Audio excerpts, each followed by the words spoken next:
hearts to receive you, Lord. Hallelujah, hallelujah, hallelujah, hallelujah.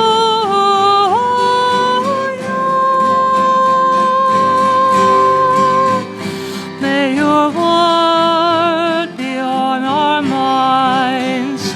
May your word be on our lips. Open our hearts to receive you, Lord. Hallelujah, hallelujah, hallelujah, hallelujah.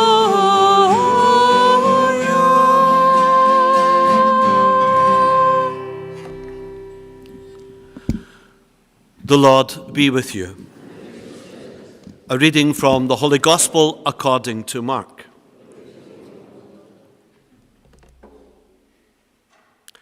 With the coming of evening, Jesus said to his disciples, "Let us cross over to the other side." And leaving the crowd behind, they took him just as he was in the boat, and there were other boats with him. Then it began to blow a gale, and the waves were breaking into the boat so that it was almost swamped. But he was in the stern, his head on the cushion, asleep. They woke him and said to him, "Master, do you not care? We are going down." And he woke up and rebuked the wind and said to the sea, "Quiet now, be calm." And the wind dropped, and all was calm again. Then he said to them, "Why are you so frightened? How is it that you have no faith?" They were filled with awe and said to one another, "Who can this be? Even the wind and sea obey him." The Gospel of the Lord.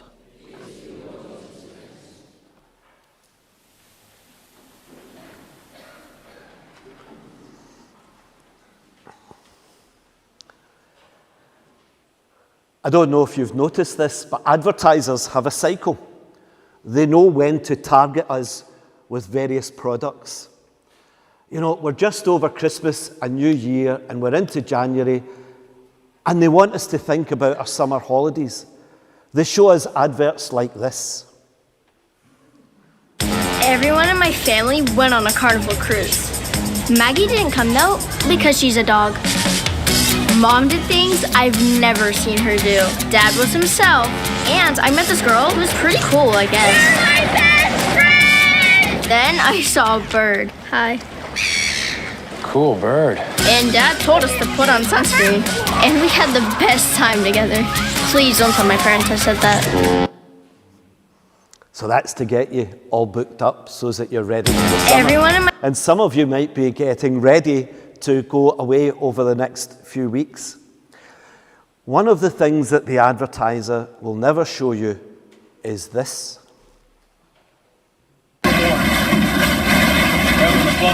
More than 4,500 passengers are breathing a sigh of relief tonight. They are safe and sound after spending more than 10 terrifying hours on board a cruise ship rocked by hurricane-force winds. They were told to stay in their cabins as 9-meter waves battered the ship. I hope none of you are going on a cruise. You know, that image of the rough sea is what we're presented with in the gospel today. And the gospel's not just describing a journey that Jesus made with his disciples across the lake Tiberias. It's actually more significant than that. The rough sea represents life. You know, life is rough. It's stormy out there. And we can be overwhelmed with it at times. You know, think of the global issues that we have to face. You know, with global warming, we've got the change in temperatures and weather. We have wars, we have economic downturns, we have all sorts of problems in our world. It just seems really stormy. And it's as all these storms would just swamp us. We can't see a solution to them. And we may have problems in our own personal life that leave us feeling overwhelmed as well.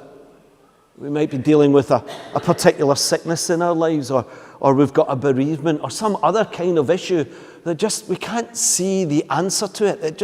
It's like a wave that's going to drown us. And we just don't know what the answer is.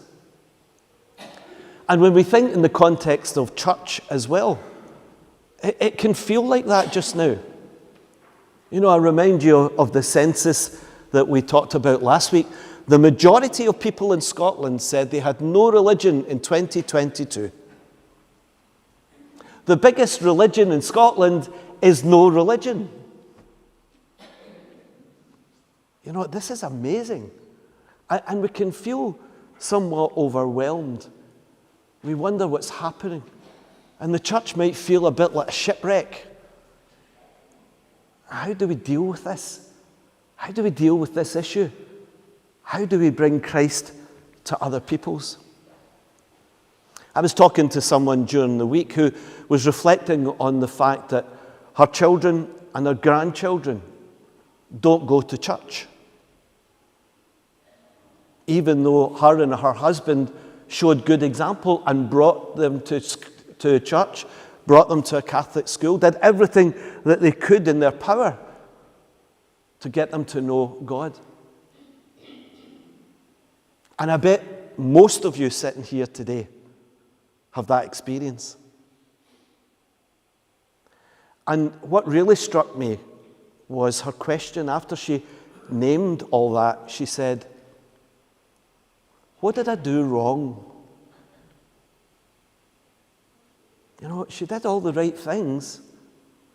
It just didn't seem to work. What did we do wrong with our children and our grandchildren? Now, sure, you may have made mistakes, but you didn't do anything wrong. The problem is, our culture has changed. From when most of us were growing up, we lived in a different world.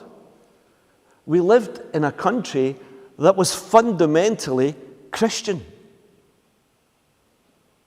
Everyone went to church. Whether you were Catholic or Protestant, you went to church. That's just what you did.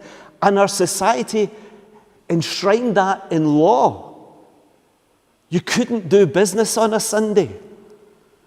You couldn't do anything else on a Sunday. It was part of our Christian culture. But brothers and sisters, that Christendom is gone. We no longer live in a Christian country. And we need to wake up to that.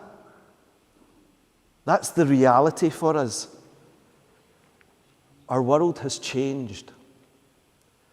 And for the church, that's a difficult position to be in because we're not used to this world. We're used to a world where everyone was fundamentally Christian. And in the church, we didn't have to evangelize. We didn't have to go out and invite people to us. We didn't have to invite people to Christ. It's just what they did. But it's not what they do anymore. And so the things that we as a church did, whilst in those days worked, today no longer work.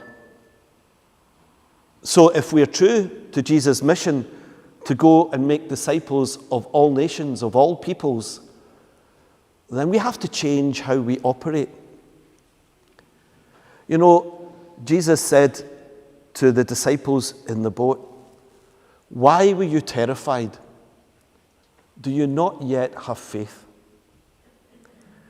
And the danger for us is that in saying this, we just become terrified. We don't know how to deal with this. And the temptation is to close in on ourselves. That those of us who come to church, we can support one another.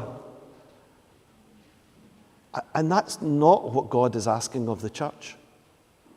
He wants us to go out from here to proclaim Jesus Christ risen from the dead.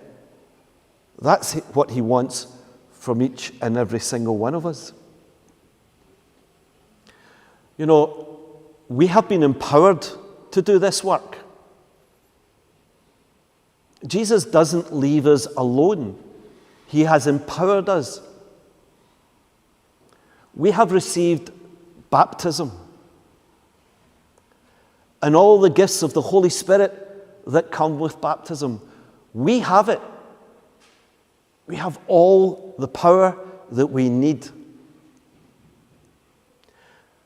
You know those kind of electronic things that you get? One of these came with this, where the battery's included, but there's a wee plastic tab that you have to pull out before the battery will work. I think for many Catholics, they haven't pulled out the tab of baptism. They've received baptism, they've received the power that comes with baptism, but they haven't activated that power. They haven't allowed Jesus to be the center of their lives. And so they feel powerless.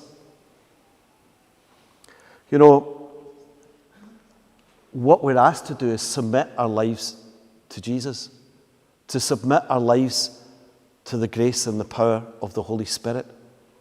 Every single one of us. And the reality is, if you want to be in control of your life, you have no business being a Christian. If you want to be in charge, you have no business calling yourself Christian. Because to be a Christian means to submit to the way of the cross. Is to give our lives in trust to God, having faith that he will guide us in where we need to be.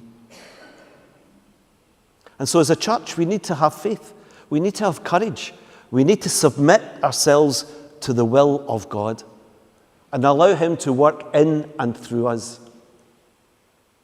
And that demands conversion from all of us.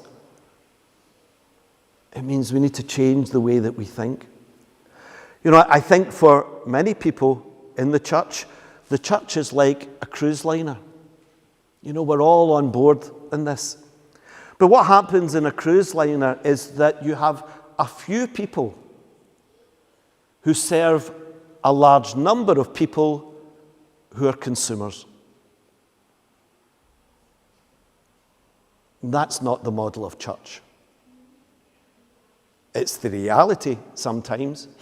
A few people doing a lot of serving and the majority of people just taking. A more accurate model of church is that we are a lifeboat. And in a lifeboat, there are no passengers. Everyone has a role to play. And this lifeboat of the church is called to go out into the stormy world and rescue those who are drowning, who are seeking answers, who are looking for hope. That's our task. But there's no passengers on this lifeboat. All of us need to commit to service, to give our lives to the power of the Holy Spirit and allow him to direct us and to guide us. And when we are faced with this stormy world, you know, we don't need to be afraid, because Jesus is in the boat with us.